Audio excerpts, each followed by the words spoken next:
dowladda Turkiga ayaa waxay sheegtay inay ka qayb qaadan doonto sidii loo dhameyn lahaa xiisadda ka dhex taagan dalalka Carabta sida uu ku soo warramay wariyaheena Cabdicaziz Cabdullaahi Riyali. dowladda Turkiga ayaa si cad ugu dhawaaqday inay garwadeen ka noqonayso wada xaajood xoogan oo lagu joojiyo xiisadda ka dhalatay dalalka Carabta ee xiriirka lagu jiray Qatar.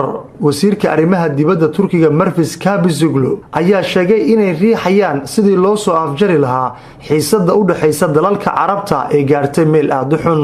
waxa uu sheegay wasiirka arrimaha dibadda Turkiga in Qatar ay diyaar u tahay in xiriirka diblomaasiyadeed ee dalalkii Carabta ay la lahayd dib loo soo celiyo ayadoo maraysa mowqif yahanaan siyaasadeed.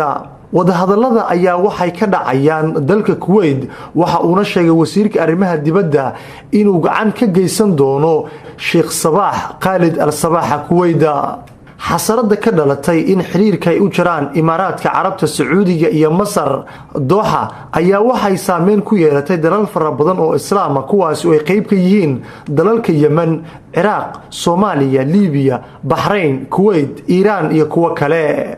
haddii Turkiga ay ku guuleysato ayadoo Kuwait kaashaysa inay mar kale dib u soo celiso xiriirkii Doha iyo dalalka kale ee Carabta ah waxay noqon doontaa guul lama filaan ah oo Turkigu uu gaaray.